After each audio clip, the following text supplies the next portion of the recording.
Pai, Filho, Espírito Santo. Amém. Vinde, Espírito Santo, enchei os corações dos vossos fiéis e acendei neles o fogo do vosso amor. Enviai o vosso Espírito e tudo será criado, e renovareis a face da terra. Oremos, ó Deus, que instruíste os corações dos vossos fiéis com a luz do Espírito Santo.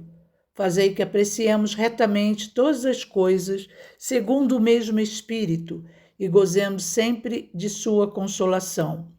Por Cristo, Senhor nosso. Amém. Hoje vamos dar início ao primeiro sacramento, sacramento do batismo, que é a porta de entrada para os demais sacramentos. Com ele, nós passamos a participar da vida divina. É o sacramento que apaga as manchas causadas pelo pecado original e nos concede a amizade com Deus e os 7 dons do Espírito Santo. Nesse sacramento são infundidas as virtudes teologais da fé, esperança e caridade. São sementes depositadas em nossa alma que devem crescer dentro de nós. Por que é necessário o batismo para nos salvar? Porque o próprio Jesus disse: o que crê e se batiza se salvará, e quem não voltar a nascer por meio da água e do Espírito Santo não poderá entrar no reino de Deus. Mateus, capítulo 16, versículo 16, e João, capítulo 3, versículo 5. Como todo sacramento é sinal sensível que nos comunica a graça santificante, os sinais sensíveis do sacramento do batismo são matéria, que é a água derramada sobre a cabeça da pessoa, e a forma, que são as palavras: eu te batizo em nome do Pai, do Filho e do Espírito Santo. Quem é que pode batizar? São os padres e diáconos. Mas se uma pessoa corre risco de morrer e não foi batizada, pode ser qualquer pessoa com o uso da sua razão, utilizando a fórmula da igreja com a intenção de fazer o que a igreja faz, derramando a água sobre a cabeça da pessoa e dizendo as palavras próprias nesse momento. Há vários tipos de batismo. Lembrando que esse sacramento só se recebe uma vez. Temos o batismo sacramental, que é aquele recebido na igreja, através do sacramento, o batismo de sangue, que é recebido pelos mártires, aqueles que, ao proclamarem a fé em Cristo, são mortos por isso. Seu martírio substitui o batismo sacramental. Temos o batismo de desejo, por quem deseja recebê-lo, mas não tem condições para isso. Se conhecesse sua necessidade, desejaria recebê-lo.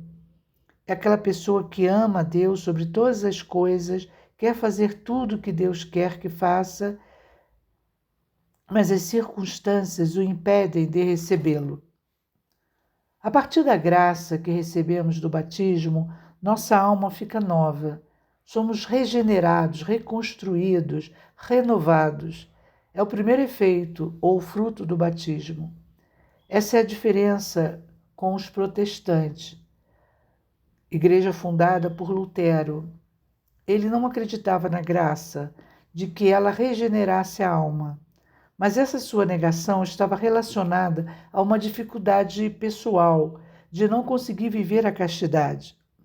Como ele frequentemente caía nesse pecado e vivia em um profundo conflito, ficando neurótico com a situação e não sabendo lidar com essa fraqueza, acreditava que nós nascíamos fracos, pecadores, e não havia nada que pudesse nos regenerar. Para ele, o homem é e está corrompido eternamente, e depois do pecado original, ele nunca mais vai mudar essa situação. E a pessoa só se salva porque Deus vai colocar um manto de misericórdia, sem ação da graça, e salvam-se os predestinados. Ficamos sem escolha, sem liberdade. Os sinais de que certas pessoas são predestinadas, segundo a sua doutrina, é possuir fé, ter bens, ter coisas boas na terra. Lutero, ele cria uma religião para justificar sua teoria, baseada em uma experiência pessoal, o luteranismo, o protestantismo. Ele destrói a figura do Papa, dos bispos, dos sacerdotes. Só há o fiel e a Bíblia, e quem interpreta a Bíblia é o fiel, que se torna pastor. Daí surgem outras denominações protestantes, e cada uma vai pensar e interpretar a Bíblia como entender. Mas para nós, católicos, o depositário da fé católica e sua interpretação está nas mãos da Igreja Católica Apostólica Romana. E quando caímos no pecado, nós temos o sacramento da penitência que nos traz de volta para a vida em Cristo ou aumenta em nós a graça santificante, quando não estamos em pecado mortal. A Igreja Católica diz que a graça comunicada por Deus a nós nos regenera, a ponto de nos tornarmos santos. Se lermos a vida dos santos, vamos percebendo a regeneração de suas vidas, graças à graça de Deus. E por termos sido batizados, a marca distintiva, o caráter permanente que esse sacramento imprime em nossa alma, nos torna capazes de recuperar a graça perdida com o nosso pecado mortal, através do sacramento da penitência. O papel dos padrinhos são os seguintes: eles assumem uma responsabilidade por toda a vida para o bem espiritual do afilhado, mas na maioria das vezes se cumpre essa responsabilidade rezando pelos afilhados e dando-lhes bom exemplo de vida cristã. Na falta dos pais, compete aos padrinhos assegurar os meios para que o afilhado receba uma sólida formação na fé. Quando nascemos, nós temos apenas o que é próprio da nossa natureza humana. A vida sobrenatural está ausente.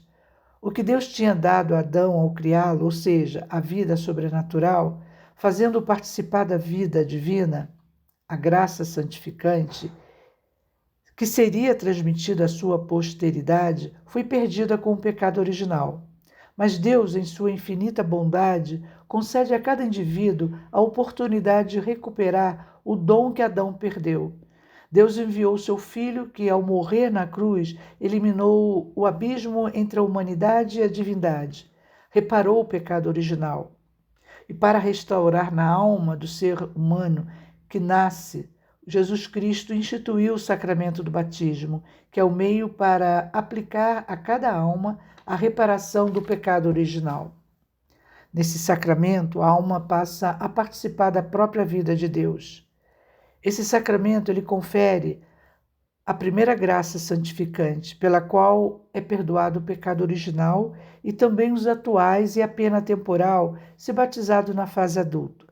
Imprime o caráter de cristão, faz-nos filhos de Deus, membros da Igreja e herdeiros da glória do céu, e nos habilita a receber os demais sacramentos.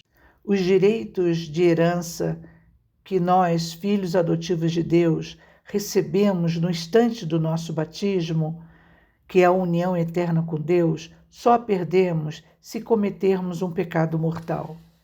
O pecado é um vazio espiritual que se preenche quando chega a graça na nossa vida. Esse sacramento não restaura os dons préternaturais que Adão nos perdeu, ou seja, não nos exime de sofrimento, da morte, da ignorância, das inclinações desordenadas das nossas paixões, mas os dons sobrenaturais nos são devolvidos. O caráter batismal nos obriga a cumprir os deveres que decorrem do fato de sermos cristãos. Isso significa que devemos levar uma vida de acordo com o modelo que Cristo nos deixou, que devemos obedecer aos representantes de Cristo, especialmente o Papa. Gálatas, capítulo 3, versículo 27, nos diz: após o batismo, levaremos Cristo conosco, viveremos, falaremos e agiremos por Ele.